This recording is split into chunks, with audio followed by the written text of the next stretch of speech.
I'm so, I've been so incredibly excited for this conference, for this time to talk with you guys.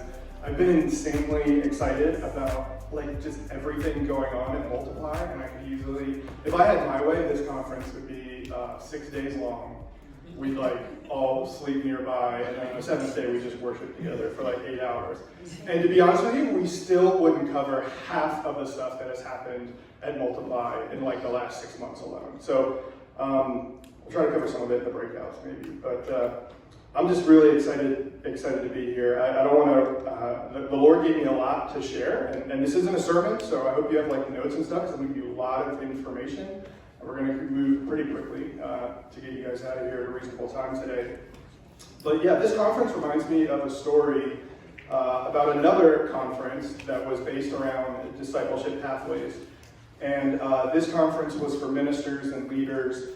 And there were, the story I heard, there were 3 ministers at this conference. And it was an interfaith conference. So one of the ministers was a Catholic priest. One of the ministers was a Jewish rabbi, and one of the ministers was a Baptist preacher. And as ministers will sometimes do, these ministers started bragging a bit about their pathways they had in their respective churches. And my discipleship pathway is so amazing, it would work for anyone, absolutely anyone. Oh, well, yeah, mine too, that kind of stuff. And one of the ministers made an outrageous claim and said, my pathway is so good, it would work for a bear. Like a bear. Ridiculous. But the other minister said, well, if yours will work for a bear, mine will work for a bear. And so they agreed, they're all going to go try to get a bear on their discipleship pathways, and the next conference they come, they're going to meet up and report how it went. So next conference comes around, and the Catholic priest says, no problem, easy. I went and found a bear. I told it how important Catholic catechism was. We got him signed up for catechism class, and he's on his way to being a priest, basically. No problem. The Baptist preacher said, yeah, easy, no problems. I went and found a bear. I preached a fire and brimstone sermon, convinced him to join a small group, and Sunday morning adult Bible study. Probably be a church planner in a year. Interestingly, the rabbi never shows up to the conference, and the other 2 ministers get worried. And they go looking for him, and eventually they find him in the hospital. And he's obviously been mauled, he's bleeding, covered in bandages, and they say, Rabbi, what on earth happened? And the rabbi said, I probably shouldn't have started my discipleship pathway with a teaching on circumcision.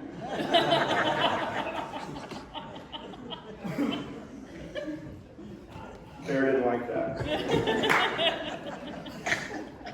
Ridiculous story, not a true story. I tell you that because the point I want to make today, right, we're going to dive into conversations and have the breakouts and things like that. So my intent in the little bit of time we have here is not to dive into the details and implementation and stages and things like that. I just want to relay a message to you that pathways, followership, discipleship, leadership, multiplication pathways are extremely important. What they are, how they are, who's on them is vital, right? You can start in different places, you can end in different places, but I've come to believe that for this church, for my church that I pastor, for the Multiply family of churches, for Hampton Roads, and for Multiply organization, and for the world, we all need to focus on our discipleship pathways. And if we do that, I think great things will happen. So the way I want to kind of inspire you to embrace pathways is just by telling you what a pathway looked like in Jesus' life, from the research I've done and the kind of first century stuff. Before we do that, I want to tell you my definition of a pathway so that we're not maybe talking about different things the whole time. And for me, this is how I define a pathway, right? Simply put, a pathway is a structured and intentional series of steps that is designed to help you become a more mature follower of Jesus. All right? Not an extensive definition, but it covers what it needs to cover, I think. It's a guide, it's a plan, it's a strategy, it's a philosophy for being an active member of God's family and His kingdom. My daughter is obsessed with honeysuckle, right? Why? She's 6. There's worse things she could be obsessed with, I guess, right? When we leave Little Creek Church on Sunday mornings, sometimes we bounce around to churches quite a bit since we meet at night. And she knows there's like a honeysuckle bush right behind and she goes right to it. She's become kind of like a connoisseur of it, right? So she'll like tell me, well, this one has more like earthy tones, you know. It tastes like dirt more. This one's more like honeysuckly, like that kind of stuff, right? It's her thing, I don't know. A little while ago, we had this huge honeysuckle bush that you bring all the kids and all the adults, every time around the house said, you had some honeysuckle, right? And we ripped it down because we had to put up a fence, a hurricane blew it down, devastated. She is devastated. So finally, after quite a bit of time, I was kind of repairing things from the hurricane situation, the storm. Her and I went into the nursery in Baldwin, and we planted it, because it's a vine, right next to a light pole in our backyard. Maybe like a foot away, 6 inches, something like that, I don't know. And we waited and watered it and fed it. And our intent was for it to grow like up and to the left onto the pole. And if that was our goal, it did like the total opposite. It flopped down and right, barely grew, and was going in the wrong direction, right? And she's more devastated, so good job, Dad.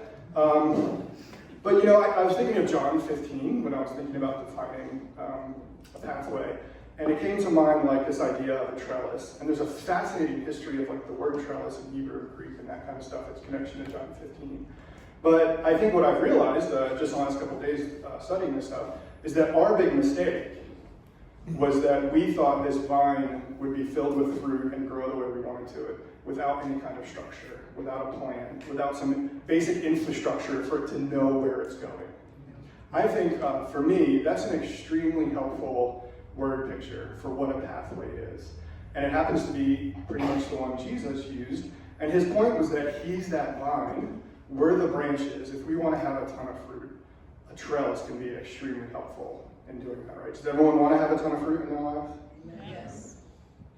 All right, so I don't know about you guys, but I have this view of Jesus. Let's jump into the Jesus stuff, because that's kind of hard. I have this view of Jesus sometimes, and I don't do it consciously, where he came at Christmas to be born, and then like a few months later, he dies at Easter, and like that's his whole thing, right? And our tradition kind of reinforces that, and the atonement around it, and that kind of stuff.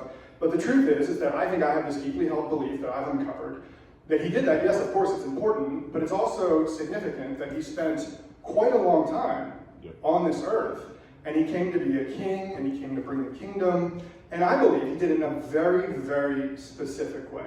At the very least, I think he gave us principles and patterns and ideas and things that would last forever, right? Can we agree on that? Yes. Great. When I look at his life that I'm going to present to you now, and the time that he lived, I see 3 phases to his pathway. And surprise, they align with where Multiply has lined up with our 3 phases. The first one is followership, which is kind of what Multiply calls discipleship now, and there's really good reasons for that. Leadership, it's kind of discipleship with a focus. Followership, and then leadership and multiplication. Since we're a more intimate group of leaders and things like that from our churches, we'll make a small disclaimer before we really jump in. And that's, if I'm being totally honest, Baptists talk a lot about this word discipleship. Again, if I say followership, just know that's, we translate that for discipleship for the time being.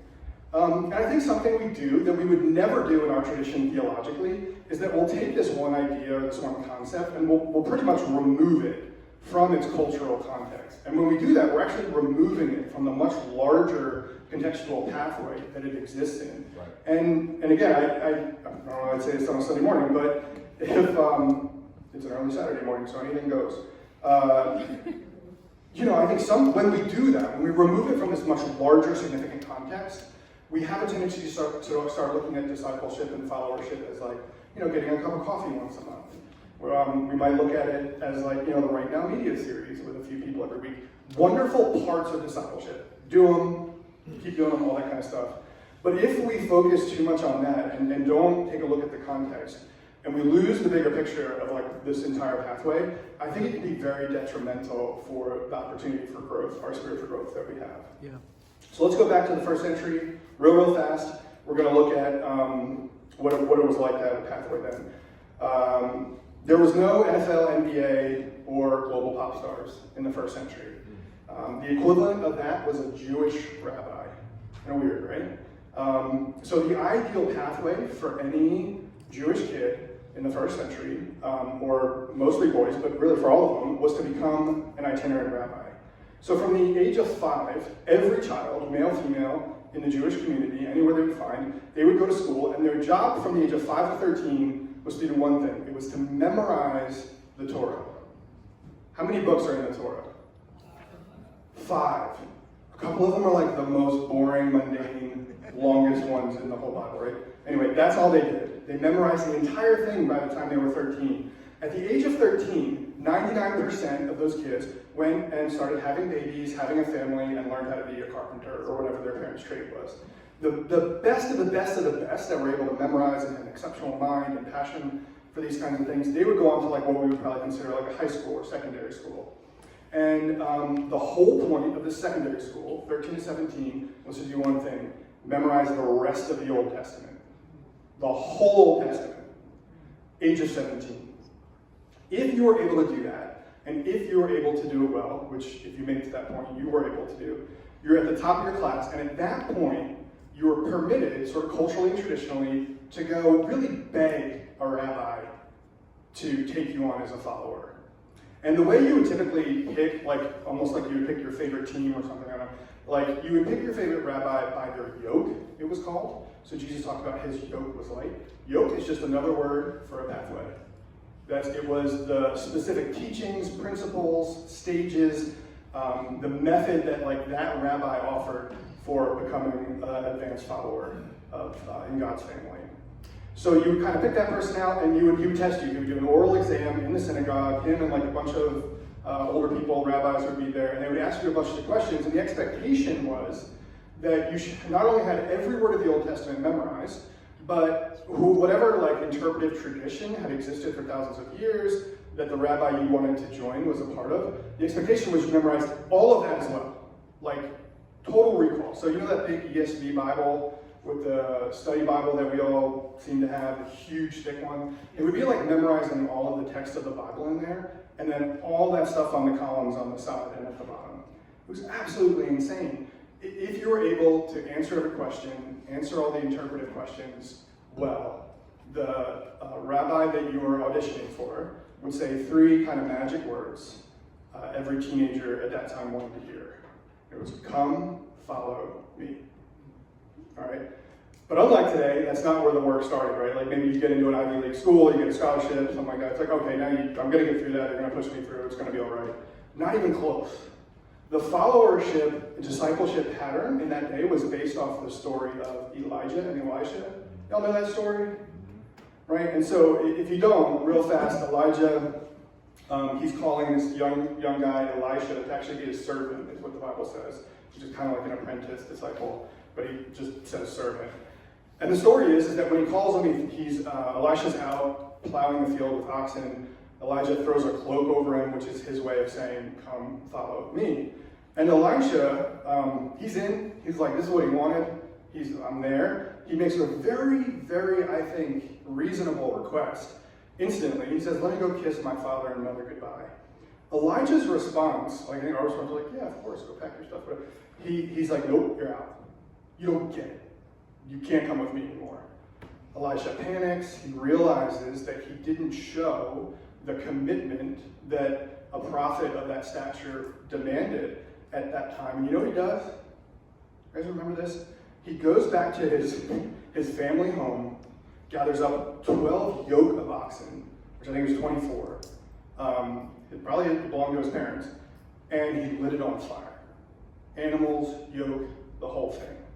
This would be, to put this in perspective, this would be like if you're, a tech millionaire in New York City or something, and you get a new job opportunity, and the job opportunity is like, we want you to be really serious about this. So you go empty every dollar in your bank account, every dollar in your parents' bank account, and then you go put your car in your condo, put the cash in the car, and then burn all of them up for the public to see. It was an outrageous. It would have destroyed his family for generations, maybe not forever. But that's what was required. And that's the pattern that Jesus and the people in Jesus' time expected, that kind of intensity, that kind of devotion for anyone who would answer the call to come follow me. It was an extreme devotion. Deciding to follow Jesus in that day, or really any rabbi, was not a decision to be made lightly. The rabbis were responsible for passing down God's holy words from Sinai, the cultural, religious, sacred family, lasting traditions from generation to generation. It was one of the most absolutely important things to the survival and success of the Jewish people. The rabbis and disciples at that time relied entirely on the hospitality of others because what they would do is most of the rabbis, pretty much all the rabbis, were bivocational. And so this is why, you guys ever wonder why people call Jesus rabbi, but then he's like a carpenter? And so the model then was that you were an unpaid itinerant preacher, basically. You would do carpentry for a couple months, save up a few bucks, then you and your disciples would head on and go town to town, and you would teach in any synagogue that you could find, and you had to rely entirely, food, water, clothes, shelter. You just had to hope and rely that what's called a person of peace would take you into their home and say, like, yeah, we want this teaching here, so we're going to support you. It's not a super comfortable thing to put yourself out there like that, right? Like, maybe like a missionary today, instead of going to the IMB and raising $80,000 for every year, just like takes their last bit of money, buys a ticket to Africa, and then no clothes, no sandals, no anything. It's like, all right, people are going to take care of me. That's a scary thing, right? It's not a life I could live, to be perfectly honest. And so part of them doing this, long before you could even become a rabbi, that would require you to have this kind of reliance on God and hospitality, you had to really go through this phase of followership that involved extreme acts of self-denial. From the time a potential disciple was a teenager until they were 30, if they were following a rabbi, their job was to lose their identity entirely. They didn't have a name, they didn't have a personality, kind of like joining the army used to be. You shave your head, you don't have identifying characteristics. Your only job until you're 30 years old, so typically 15 years at least, is to lose your identity, to lay it down, to be no one, to leave your family, to leave your money, to leave absolutely everything with the singular goal of learning to become that rabbi, to emulate that rabbi, to assume the identity of that rabbi. This is why some of you probably heard, and actually the competition to do this was pretty fierce, even amongst, we're called Haverim, which are like the other disciples. It was like, they would fight over getting closer to the rabbi and spending more time with the rabbi because that meant you could kind of get through this process faster and better. And so there's there's a famous saying that it's a blessing to be covered in the dust of your rabbi, right? The idea is like you kind of fight over getting to walk so closely behind them that when they're walking in the desert, the dust would fly up and like cover your body. You're like, that's a good thing. Or you were sitting so close to them that the dust from their sandals like hits your cloak and gets it all dirty. That was a blessing. Like you wanted that. The intensity around this was so fierce that you would try to stay equally as close while the rabbi was going to the bathroom. And you were like, every rabbi had their own kind of pathway, and part of that pathway was like a blessing you would say to thank God for a bowel movement, for holes in your body. And you didn't want to miss that, right? You wanted to become so like that rabbi that you wanted to be right next to them while they're having a bowel movement to learn about what it's like to be a rabbi that has a bowel movement. How many of you, no. Aaron, is anyone following you into the bathroom? Go to jail for that today, guys. This is crazy stuff.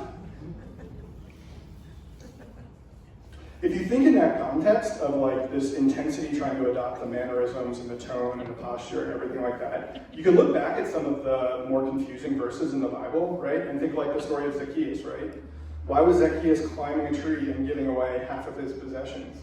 That's what's expected if you wanted Jesus to be your teacher. You have to get as close to him as possible, and you gotta show this kind of act of burning bridges, right? Think of the paralytic man whose friends drop him in the hole from a roof. That was the only way they could get close to Jesus, because in all likelihood he had so many disciples and followers at that time that they were so crammed in. He's teaching like this, and there's somebody right here, and they're like, there's no way. The competition is so fierce we can get close enough to Jesus as we want to, so we're gonna remove the roof and come in that way, right? The young man who falls 3 stories, falling asleep when he's trying to listen to Paul, same situation, right? Everyone's fighting to be so close to Paul, to not miss any single thing, that they're falling out of windows. That dude died. That guy died trying to get on Paul's pathway, right? That's weird. That's crazy. There was a rule that was a common idiom at the time, that when you were considering joining a rabbi, that said, and it was like a written kind of rule, if your rabbi and your father were both kidnapped by a caravan in the desert, that your sort of legal and traditional responsibility, if you only had enough money to ransom one of them, was to let your father die, let him be sold into slavery, and ransom your rabbi. That was a rule. And Jesus was deeply entrenched in these kind of, we would say, extreme devotional tradition. Like, think about Jesus' own life, right? What did Jesus do from the age of 13 to 30? The Bible doesn't say it, right? I believe he laid down his identity, he laid down his life to become like whoever the rabbi was before him. Right? He didn't rebuke these traditions, he lived inside of them. This is why I think when you look at him in the temple, he's 12 years old, right? And then this is when he doesn't follow his mom and dad back, and they like freak out. And they have this really kind of tense interaction between the two of them, if you ask me. And I believe what's happening there is that the rabbis that were in the temple testing probably other potential disciples, Jesus stepped up and was probably correcting people, and they're like, you're in. You're not 17 yet, you're only 12, but you're ready to come follow us. And so as mom and dad leave, he's like, I'm gonna, and then when his mom comes back, like, what are you doing? And his response was basically like, you know how discipleship pathways work here. You know what I've been working towards since I was 5. You know that if I got this come follow me call, that I had to lay down my identity. And if you think about it, if you're a mother, right, that can be really tough. And that tension I see there is the tension between a mother who knows what Jesus is about, who knows the pathway he's on, and is struggling with it like any other mother would.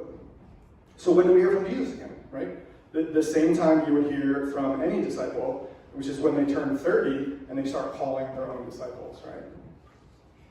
Which, by the way, interestingly to me, starts off with when you would get to the point where you could call your own disciples, or you got to the point where like you were ready to leave that phase. There was a little event called a commissioning, and your rabbi would commission you to go make your own disciples. And if you look at what happened with God, right, if you wonder why God, the Holy Spirit, comes down at Jesus' baptism and is like, well done, you're doing great, son, I'm proud of you. What did he do? He hasn't done anything yet. I believe he had done a fantastic job at laying down his life to get on that pathway that God had established for everyone. So Jesus totally understood this, I believe. Think about the way that Jesus warned his own disciples when he started calling them, right? Luke 9:62, no one who puts his hand to the plow and looks back is fit for the kingdom of God. He's referring to the Elijah situation, right? Everyone would understand that. Luke 14:26, if any man comes and follows me, he must hate his father and mother. Why, right? That's that same idiom where you have to choose me over your own family. That's just the way that it was. This sounds kind of crazy and divisive today, probably, but this stuff really, honestly, wasn't even Jesus. This is hard for them. These weren't actually Jesus's original words. He was just saying phrases and sayings that everybody was saying at the time and repeating them. And if you kind of understand that in the context of this larger pathway, it makes more sense, I think, because what he's trying to do is reinforce this need for an intense devotion to the process and the pathway. Right? Luke 9:23, if anyone would come and follow me, let him deny himself. Luke 9:57, they're walking on the road, a man said, I'll follow you wherever you go. Jesus replied, foxes have dens and birds have nests, but the Son of Man has no place to lay his head. He's like, you don't want this life. This life is depending on everyone for food and water and a place to stay. It's out on the dusty trail. Luke 9:59, another man said, follow me. He replied, he said to another man, Jesus said, follow me, and he did. He got those words. The man's response, Lord, first let me go and bury my father. Not kiss my father, bury my father. And what did Jesus say? Let the dead bury their own dead. You're out. You're out, guy. You don't get it, you don't have it. You don't understand this pathway. That's an intense, are you feeling the intensity? I hope so. If you lasted long enough through at least 10 years of this process, then you got to kind of move from the follower pathway to the leader pathway. And the leader pathway, in my opinion, so think of all the hilarious stuff that the disciples of Jesus do in the Gospels. That's them on the leader pathway. at that phase, right? This is Jesus saying, like, okay, you followed me for 10 years now. In their case, they were on a very accelerated program, which might explain some of the goofiness around their actions, right? But now he's saying, okay, you know how to do this stuff, so now you're going to go do it, right? And I'm going to watch you and be there, but when we go to the next synagogue, you're going to stand up, you're going to read the Torah, and you're going to interpret it, right? It's these situations where they're trying to cast out a demon, and they come back to Jesus, and Jesus is like, guys, I've showed you this 100 times. Sometimes you got to pray and fast to get rid of these. The 5,000 are hungry. Jesus, what are we going to do? Don't send them away. We'll send them away. Don't send them away. Fix it. It's time to be leaders. Go 2 by 2 ahead of me before I come and teach in these towns. That's lead up the hospitality ministry at our prevailing model church. It's it's go set up the welcome tent outside. It's time for you've heard me preach and teach and be hospitable. Now it's time for you to lead out in that hospitality. Yeah. The final phase in the first century was multiplication. So you have follow, lead, multiply, right? And this is that point again where you would have this kind of ceremony or commission, and you spent 15 years likely with this rabbi, and the rabbi would sit you down and say, go and make disciples. We call the Great Commission, I see it right out there, love it. We call the Great Commission because it was Jesus' commission, but again, that verse is a formulaic idiom that was used by, almost an exact formulaic idiom that was used by every rabbi at the time when they had a disciple that was ready to go from the leadership phase to the multiply phase, right? And this is them saying, you can have your identity back. Right now, in this moment, they had the power. They said, instead of having to rely on my authority to do all these things, to teach in the synagogue, now I'm giving that authority over to you. You now have it in your own identity, in your own purpose, and now your responsibility is to go out and make your own disciples and do what? Teach them everything I taught you for the last 10 years. Dr. Robert Mulholland, who I think was at Regent for a little while, defines the follow and leadership work as a process of being formed into the image of Christ for the sake of others, right? If the first century pathway, just like any pathway here today, if it ends with you just becoming a fantastic leader or becoming a fantastic follower, then it can be very self-serving, right? And sort of a therapeutic self-help kind of thing, and it can lead to a lot of pride. So it's absolutely essential that they get to that final phase of multiplication. All right. That's the first century pathway. And if you're like me when I kind of was doing research, you're probably at the point where you're like, that's a lot, right? So everyone go memorize the entire Bible, and memorize all the teachings, find a guy with half his clothes on, and go follow him around for 15 years. No, that's not what our pathway is going to look like. I think we all know that. What is your pathway going to look like, right? This is the point I'm trying to make, and I took some time to do it because I really wanted to stick with you. The point here is that pathways are important. There might not be a verse in Matthew that says pathways are important, but when you understand the context, they were life, they were meaning, they were career, they were survival. They were the continuation of your family and your people and your town. Not being on one was not an option, right? So what is your pathway going to be? I don't know. I'm on my own pathway. You got to come to the breakout session, and Aaron will help you figure out what your pathway is. So that's what I want to share with you. Now I just want to give you a couple kind of quick takeaways that I have from doing all that research. I hope you can kind of appreciate it. I know it's a lot of history, especially for early Saturday morning. But the one takeaway I have from studying this, the first one I would say is, the truth about pathways is none of us have a choice. If you're sitting here thinking like, I don't know if this pathway thing is for me, you don't have a choice. And I don't mean like you can't be a covenant member of a multiply church if you don't have a pathway. I don't think that's the case. But what I'm saying is that there's no neutral ground when it comes to faith development, right?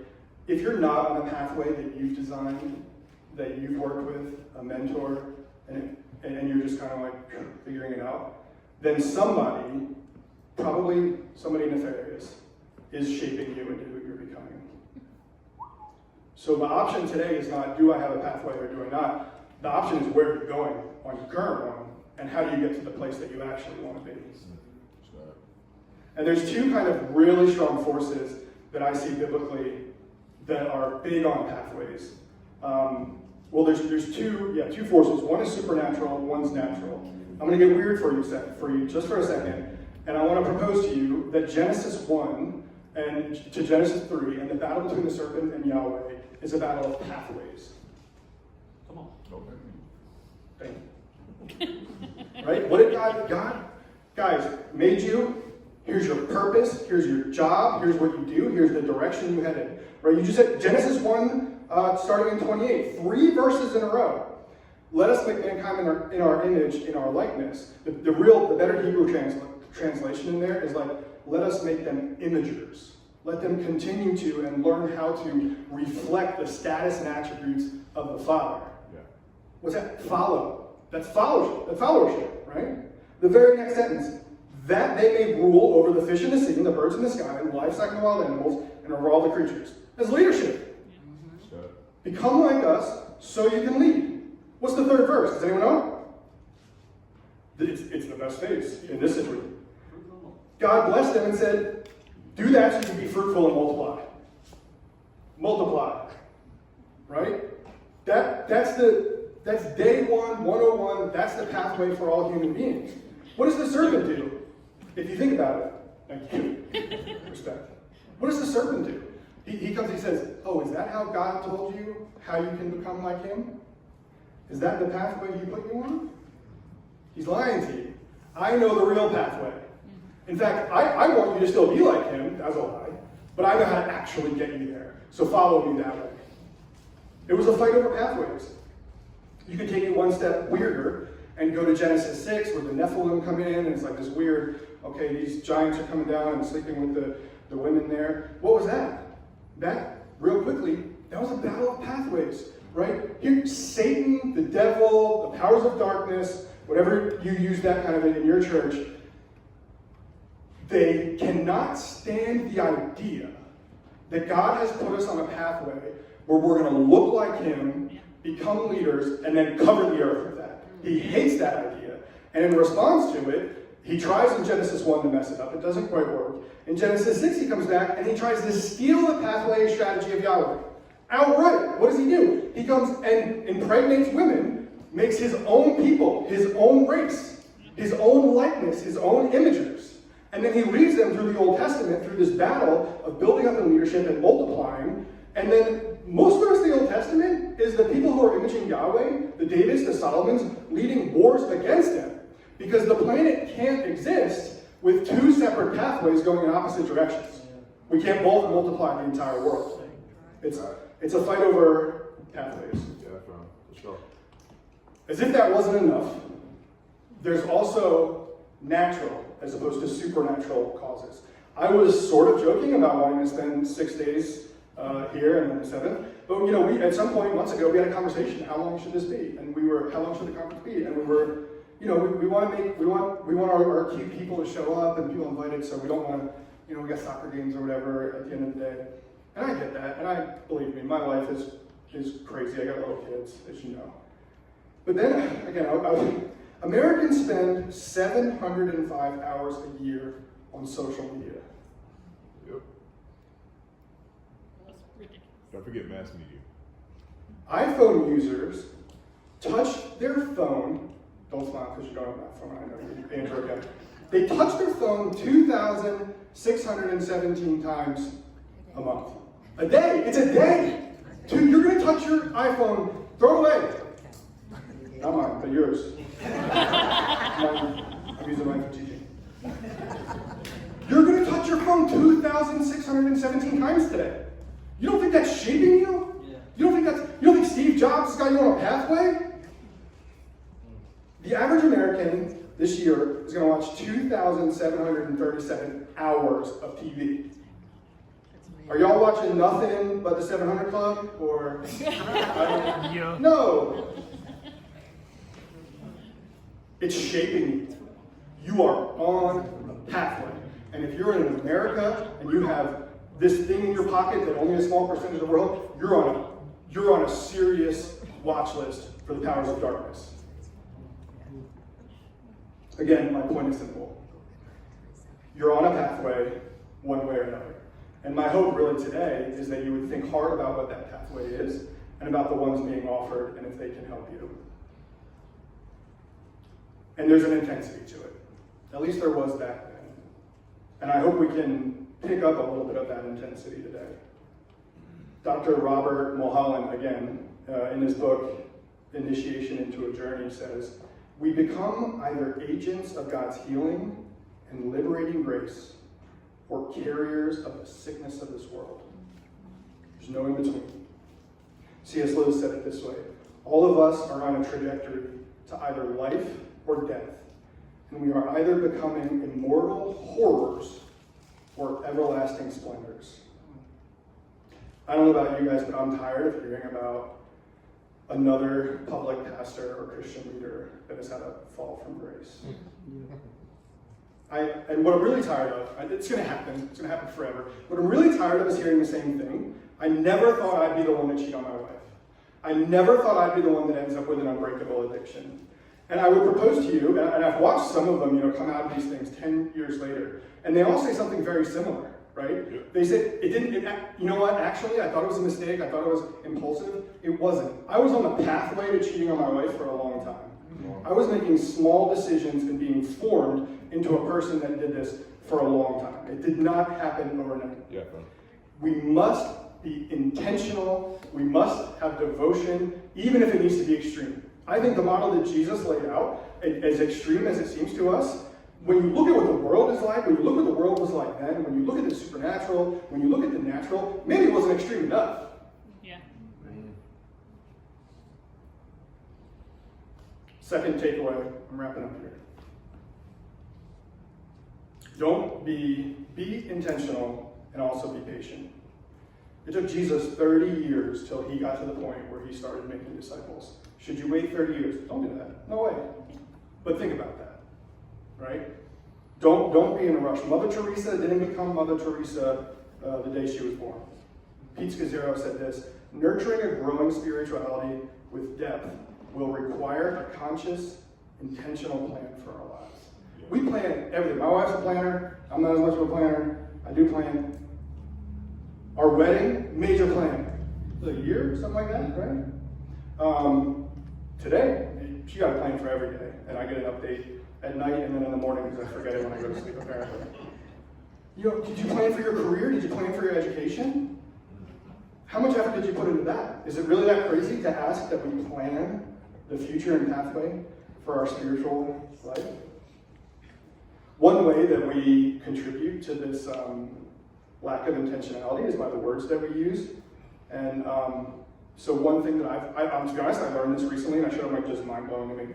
The word disciple is a noun, not a verb. Right. Okay? People are always asking pastors, preachers. I've asked this of like John Piper himself, because I thought I knew everything at one point in seminary, to his face. Who are you discipling? Who's the few people you have that you're pouring into? Who's discipling you, John Piper? I'm a first-year seminary student that got saved a week ago. Right? I'm glad you did that. Not one time in the entire New Testament is disciple used as a verb. You might think, okay, this guy's nitpicking now, this is getting out of hand. Why is this a big deal? Think about this. We talk that way every day, at least I do. But if discipleship is something that is done to you, if it's a verb, then that puts the responsibility for your spiritual journey on someone else. Is that what I just described to you guys in the first century? Was it on someone else to make sure you got where you needed to be? Conversely, if it's a noun, if you are a disciple or you are not a disciple, if you are a follower or you are not a follower, if you are a leader or you are not a leader, then it's your responsibility, not somebody else's, right? It's not, my pastor never made time to make coffee for me, he never discipled me. I get that, I know what people are actually saying, but the truth is, Scripture is clear, that's not the way it's supposed to work. All right. Come on. Intentionality, devotion to your spiritual path. It's going to take effort or time. It's going to take some effort, and that's what I'm hoping we hear today. But what would it look like? What would it look like if just the people in this room, and smaller groups than this, have changed the course of history and Christianity? What if all of us left here committing to just 5% of that devotion and intensity that was laid out in the pattern by Jesus? I think it's important. One-ish final thought as it comes to time. I think it's important that you do multiplication last. Again, I didn't always believe this, but I imagine these teenagers who were becoming followers of the rabbi, they weren't super thrilled about 15 years of, sometimes they call them a slave. Actually, they were lower than a slave in kind of that was the deal. You were agreeing to be lower than a slave, right? Slaves couldn't clean a lot of the rabbi's feet. That was too low. You cleaned your rabbi's feet. They weren't excited about it. They wanted to be rock stars. But I think it's very important that they didn't just jump to being rock star rabbis, right? You need that time to lose your identity. I don't want to pick on pastors too much and people that end up, God forbid it happens to me. You guys will know what to tell me happened.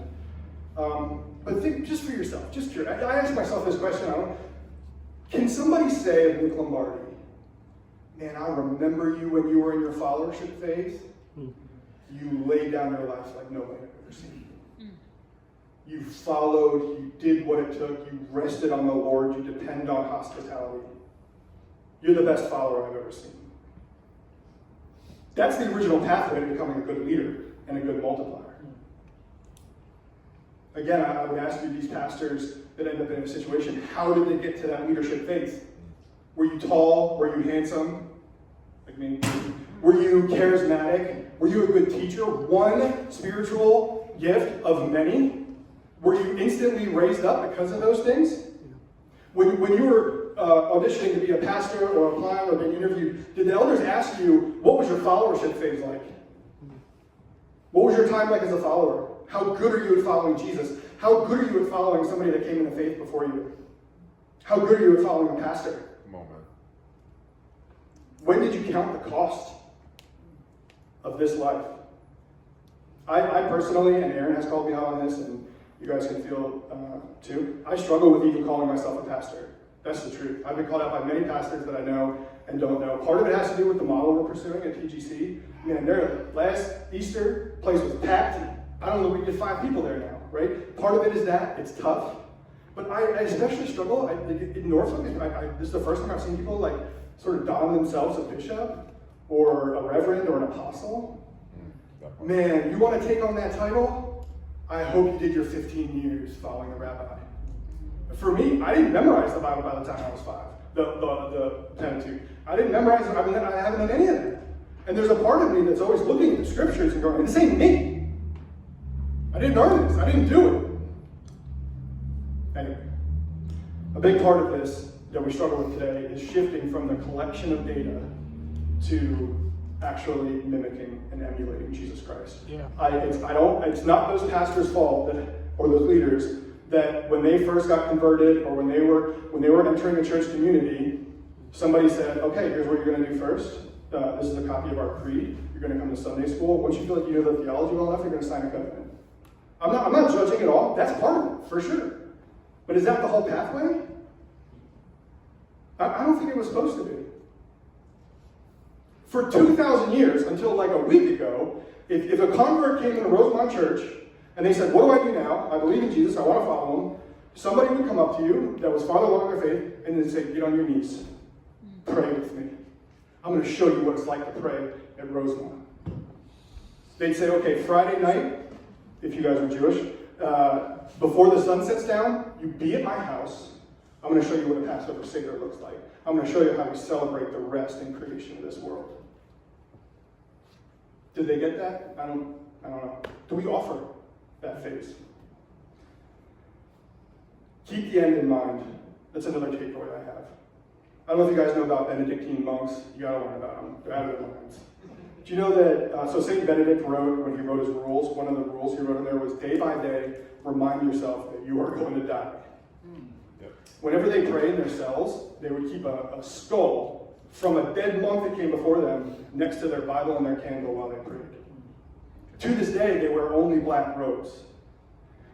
Most of the time, Benedictine monks take lifetime commitments to their order, so they have cemeteries there. They always keep one grave already dug in the seminary, right? So when you're on that property, you're looking at skulls, black robes, and an empty grave that's already dug. Right? What's the idea of that? The idea is, and they would say this, is that we can distract ourselves till we die very easily.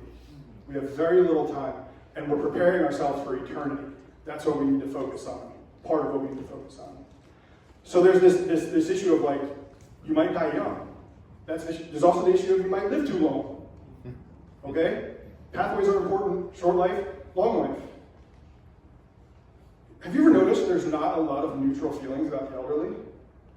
Right? This is sometimes you see in the news, like elderly abuse, and it's like, what is going on with this? It's interesting. I got this from John Mark Comer's new podcast, Practicing the Way thing. But he's like, you either hate, you're either an old person that is amazing, like over 80, right? You're either like just kind and warm and welcoming, and you have all this knowledge and all this fruit of the spirit, and like, man, I love this guy. Or you're like, you're the person that's like, you walk too close to my sidewalk, I'm calling the police, right? Like, why is that? They've been on a pathway. They've been on the wrong pathway or the right pathway for a long time. So I tell you those two things. Let's get serious about it. Let's be intentional and do it. The last thing I'll say, make sure you don't forget this, even though it's the last thing, is that in the pathway process, in the discipleship process, the following, the leading, multiplying process, grace always abounds.